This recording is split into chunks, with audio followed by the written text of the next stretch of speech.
तुलसी जी का जो प्लांट है हमारे हिंदू धर्म में इसे बहुत ही पवित्र माना जाता है। और हमारे हिंदू भाई बहन हैं उनके घर में जहाँ पे भी जगह मिलती है वहाँ पे आपको दिखाई देता है कि तुलसी का प्लांट यह अवश्य रहता है, फिर वो बालकनी में हो, टेरेस पे हो या आंगन में हो। और हमारे जो भाई बहन हैं वो ज़्यादा मात्रा में जो बहनें हैं वो इसकी पूजा करते हैं। जो हमारा प्लांट है आप देखते हैं कि अच्छी केयर करने के बाद भी वो धीरे धीरे सूख जाता है या इसके जो पत्ते हैं वो गिर जाते हैं। और ये सभी की आम समस्या है। इसका मेन रीज़न तो यही होता है कि हमारे घर में जो भी माताएं हैं जो सुबह में इसकी पूजा करते हैं तो जब पानी चढ़ाते हैं तो इसके कारण ज़्यादा मात्रा में इसमें वाटरिंग हो जाती है। और इसके कारण ज़्यादा वाटरिंग होने के कारण इसके जो जड़ें हैं उसमें फंगस लग जाते हैं। और धीरे धीरे करके जो हमारे तुलसी जी का प्लांट है वो सूखने लगता है। सबसे पहले तो इसके जो पत्ते हैं वो पीले होकर गिर जाते हैं और उसके बाद उसकी जो ब्रांचेस है वो सूखने लगती है। और इसी के साथ साथ तुलसी जी का जो सूखने का मेन रीज़न है वो मंजरी भी है। जब इसमें मंजरी आती है यानी सीड्स आते हैं तो हमारा जो प्लांट है उसका जो न्यूट्रिशन है वो पूरी तरह से सीड्स बनाने में लगा देता है। ना ही इसमें नई ब्रांचेस आती है ना ही इसमें पत्तियाँ आती है। और जो हमारा प्लांट है वो धीरे धीरे करके कमज़ोर हो जाता है। और जैसे ही इसमें सीड्स बन जाती है तो ये हमारा प्लांट पूरी तरह से सूख जाता है। इसके लिए आपको लगता है कि आपका जो प्लांट है वो ज़्यादा समय तक आपके आंगन में रहे तो सबसे पहले तुलसी जी के जो प्लांट में जो सीड्स आती है यानी मंजीरी आती है उसे काट कर हमें अलग कर लेना होता है। क्योंकि जब तक इसमें मंजीरी रहेगी यानी सीड्स रहेगी ना ही इसमें नई पत्तियाँ आएगी ना ही इसमें नई ब्रांचेस आएगी और ये हमारा प्लांट धीरे धीरे करके पूरी तरह से कमज़ोर हो जाएगा। तो सबसे पहले आपको इसके जो मंजीरी को हटा देना है। जैसे ही आप तुलसी से जो इसके जो सीड्स है या मंजीरी है उसको हटा देते हैं तो हटाने के बाद तुरंत आपको एक दूसरा काम करना है कि एक हल्दी आपको ले लेना है और हल्दी में थोड़ा सा पानी मिक्स करके उसका एक पेस्ट बना लेना है। और जहाँ से भी आपने मंजरी को कट किया है यानी सीड्स को जहाँ से कट किया है वहाँ पे जो ब्रांच है उस पर हमें इसका पेस्ट बना कर लगा देना है, ताकि हम लोगों ने जहाँ से सीड्स को कट किया है वहाँ से धीरे धीरे जो ब्रांच है वो सूखने लगती है। और जितने भी हम लोगों ने जहाँ से कट किया है वो सभी ब्रांचेस सूखने लगती है। तो इसके लिए जहाँ से भी आप मंजरी को या सीड्स को कट करते हैं वहाँ पे हल्दी का पेस्ट या फिर एलोवेरा का जो जेल है उसका इस्तेमाल करके जैसे मैं आपको दिखा रहा हूँ इस तरह से लगा देना है।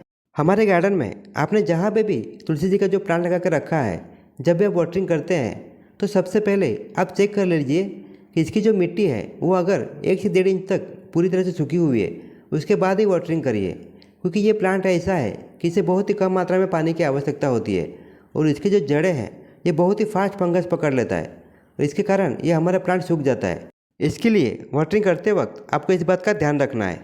अगर बात करें हम फर्टिलाइज़र की तो तुलसी जी का जो प्लांट है इसे बहुत ही कम मात्रा में फर्टिलाइज़र की आवश्यकता होती है। अगर 3-4 महीने में अगर एक बार आप फर्टिलाइज़र देते हैं तो इस प्लांट के लिए काफ़ी हो जाता है, क्योंकि ज़्यादा मात्रा में इसकी फर्टिलाइज़र की रिक्वायरमेंट इससे नहीं रहती है। तुलसी जी के प्लांट को जब भी आपको फर्टिलाइज़र देना है तो सबसे पहले उसकी जो मिट्टी है उसे हमें अच्छी तरह से गुड़ाई कर लेना है। जैसे मैं आपको दिखा रहा हूँ इस तरह से पूरी तरह से हमें गुड़ाई कर लेना है और इसके ऊपर से 2 या 3 इंच तक जो भी मिट्टी है उसे हमें बाहर निकाल देना है। और जो हम लोगों ने जो गुड़ाई करके मिट्टी को बाहर निकाला है उसे 1 या 2 दिन के लिए अच्छी तरह से धूप में हमें सुखा लेना है, ताकि इसमें जो भी बैक्टीरिया हो जो हमारे प्लांट के लिए घातक है यानी हार्मफुल जो बैक्टीरिया है वो पूरी तरह से ख़त्म हो सके।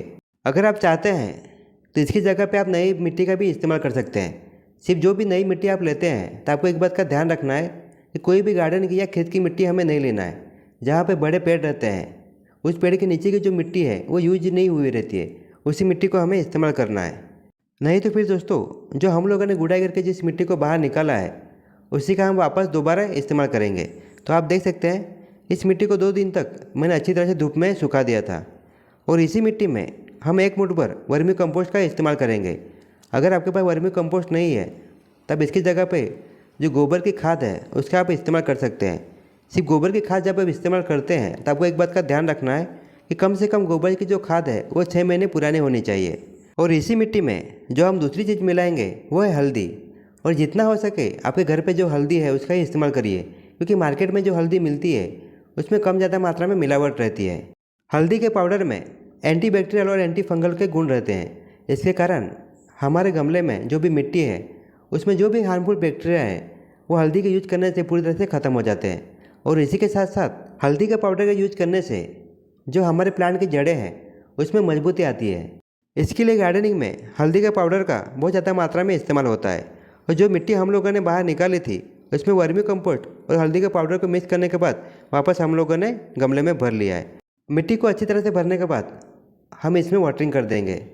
और आपको एक बात का ध्यान रखना है, जो भी आपके प्लांट है, फिर वो मोगरा हो, रोज का प्लांट हो या तुलसी जी का प्लांट हो, उसे ऐसी जगह रखिए जहाँ पे 3 या 4 घंटे की धूप आती हो, क्योंकि जून महीने में अभी काफ़ी तेज़ धूप है।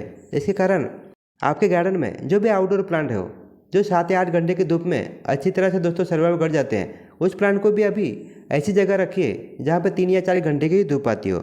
देखिए दोस्तों, जिस तरह से मैंने आपको बताया है उस तरह से आप अपनी तुलसी जी का ख्याल रखेंगे तो आपकी तुलसी जी में कभी भी पत्ते गिरना या फिर सूखने का जो प्रॉब्लम है वो कभी भी नहीं आएगा। तो चलिए दोस्तों, इसी के साथ अभी आपसे विदा लेता हूँ। अगर आपको ये वीडियो थोड़ा सा पसंद आए तो इस वीडियो को लाइक और शेयर करना ना भूलना। तो मिलते हैं दोस्तों नेक्स्ट वीडियो में नेक्स्ट टॉपिक के साथ। तब तक के लिए धन्यवाद।